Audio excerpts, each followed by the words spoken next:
সরকার যে প্রস্তাবটা দিয়েছে তারা সেখানে বলছে সংবিধান সংশোধন কমিটি। আমাদের বক্তব্য এখানে পরিষ্কার, সংবিধানকে যদি আমরা জুলাইয়ের সনদের আলোকে সাজাতে চাই সেখানে সংশোধন যথেষ্ট না, এখানে সংস্কার করতে হবে। আমি সেখানে পরিষ্কারভাবে বলেছি, আমাদের যে বিরোধী দলীয় সংসদ সদস্যরা আছেন তারাও বলেছেন। সংবিধানের ফর এক্সাম্পল সাথে বলা হয়েছে যেখানে বিএনপিও ঐকমত্য পোষণ করেছে, রাষ্ট্র পরিচালনার মূলনীতিগুলোকে পরিবর্তন করতে হবে। আমরা জানি পঞ্চম সংশোধনীর মামলার রায় আছে যে রাষ্ট্র পরিচালনার মূলনীতি এটা হলো আপনার সংবিধানের বেসিক ফিচারের অংশ। আমাদের দেশের প্রচলিত সাংবিধানিক যে আইনটা রয়েছে তার আলোকে সংবিধানের বেসিক ফিচার মৌলিক কাঠামোকে সংসদ 2/3 মেজরিটির বলে সংশোধন করতে পারেন না। এক্ষেত্রে আমাদেরকে এজন্য সংবিধানকে সংস্কার করতে হবে। এজন্য আপনি যদি সংবিধান সংশোধন কমিটি করেন সেখানে তো আমাদের অংশগ্রহণ করা এটা একটু ডিফিকাল্ট। এরপরেও কথা আছে, আমরা বলেছি আপনার দেশ চালানোর জন্য যে সংসদ নির্বাচন হয়েছে এখানে বিএনপি 2/3 মেজরিটি পেয়েছে, ঠিকই আছে, কিন্তু দেশের সংস্কারের জন্য জুলাই সনদ বাস্তবায়নের জন্য যে গণভোট হয়েছে সেখানে জনগণ অলমোস্ট 70% এটার পক্ষে হা ভোট দিয়েছে। এই হা ভোট বাস্তবায়নের জন্যই সংস্কার কমিটি হবে। সেই ক্ষেত্রে এজন্য বিএনপির সংসদে 2/3 মেজরিটি আছে, তারা ইলেকশনে জিতেছে, এই জন্য তাদেরকে এখানে 2/3 মেজরিটির প্রপোর্শন অনুযায়ী সেখানে বেশি সিট দিতে হবে কমিটির মধ্যে, আর আমাদের সেখানে কম সিট থাকবে। সেখানে তারা ব্রুট মেজরিটির কারণে তারা সেখানে যা ইচ্ছা তাই করবে, সেটা তো আসলে হতে পারে না। যেহেতু এখানে 70% গণভোটের বিষয়টা জনরায় বাস্তবায়নের বিষয়, সেজন্য আমাদের বিরোধী দলীয় নেতা কাউন্টার প্রস্তাব দিয়েছেন, এটাকে নিয়ে সংস্কার কমিটি হতে হবে এবং সেখানে সমান সংখ্যক অংশগ্রহণ থাকতে হবে, যাতে করে জনগণ যেটা চাচ্ছে এটা যেন সঠিকভাবে বাস্তবায়িত হয়। বিরোধী দলীয় নেতা তো এটা পরিষ্কার করেছেন, আমরা চাই সংস্কার কমিটি।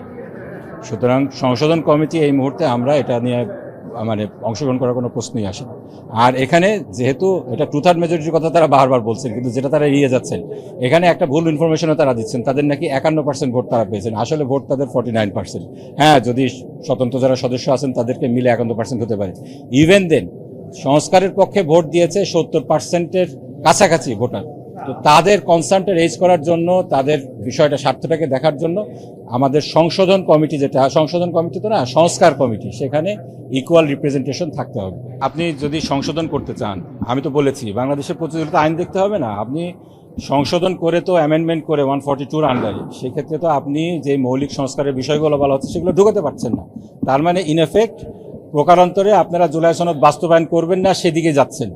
এইরকম যদি আপনাদের সিদ্ধান্ত হয়ে থাকে, আমি তো বললাম দুইটা বিষয় এখানে আপনার 34 কতে বলা হয়েছে হাইকোর্টকে বিকেন্দ্রীকরণ করা হবে।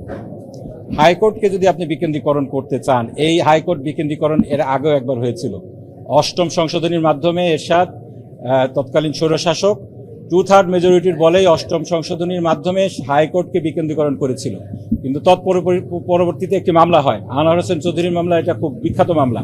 সেই মামলায় হাইকোর্ট বলে যে হাইকোর্ট বিকেন্দ্রীকরণ অসাংবিধানিক, পার্লামেন্ট এটা করতে পারে না। আপনি একই কাজ আবার সংবিধান সংশোধন করে করবেন, তাহলে এটা তো হয় না। আপনাকে এই জন্য সংবিধান সংশোধন করে এটা হবে না, সংবিধান সংস্কার করতে হবে। একইভাবে আপনার জুলাই সনদের 7ম অনুচ্ছেদে বলা হয়েছে যে রাষ্ট্র পরিচালনার মূলনীতিগুলোকে পরিবর্তন করা হবে, সাম্য ন্যায় বিচার এগুলো ঢুকাতে হবে। আপনি 5ম সংশোধনীর মামলা দেখেন, এটা হাইকোর্ট হয়ে অ্যাপিলেট ডিভিশন হয়ে রিভিউ হয়ে গিয়েছে, সেখানে বলা হয়েছে রাষ্ট্র পরিচালনার মূলনীতি পরিবর্তন করা যাবে না। আপনি আবার সংবিধান সংশোধন করে এটা কিভাবে করবেন? পারতেছেন না তো। আপনারা যদি বিএনপির সংসদ সদস্যরা যদি এই ব্যাপারে অ্যাডামেন্ট থাকেন, তারা সংবিধান সংস্কার করবেন না, সংশোধন করবে না, তাহলে বুঝতে হবে জুলাই সনদ ওনারা পুরোপুরি বাস্তবায়ন করতে চান না। সেক্ষেত্রে ওনাদের সাথে তো একমত হওয়ার আমাদের প্রশ্নই আসে। ওনারা প্রস্তাব দিলেন যে সংবিধান সংশোধন কমিটি হবে, আর আমাদের বিরোধী দলীয় নেতা বললেন যে না, সংস্কার কমিটি হবে, সেখানে ইকুয়াল রিপ্রেজেন্টেশন থাকতে হবে। তারপরে যখন স্পিকার বলেন দিনের আলোচনা শেষ, বিরোধী দলীয় নেতা দাঁড়ালেন। নর্মালি বিরোধী দলীয় নেতা যখন দাঁড়ান তখন তাকে মাইক দেওয়া হয়, এটাই রেওয়াজ চলে আসছে, আমরা দেখেছি। এই সংসদে এটা একটু ব্যতিক্রম আমরা দেখতে পাচ্ছি। তো স্পিকার মহোদয় যেটা বলেছেন, আমাদের দিনের কর্মসূচি শেষ, কালকে আপনার যদি কথা থাকে তাহলে কালকে বলবেন, আমরা আশা করবো আজকে কথা বলার সুযোগ দেবেন।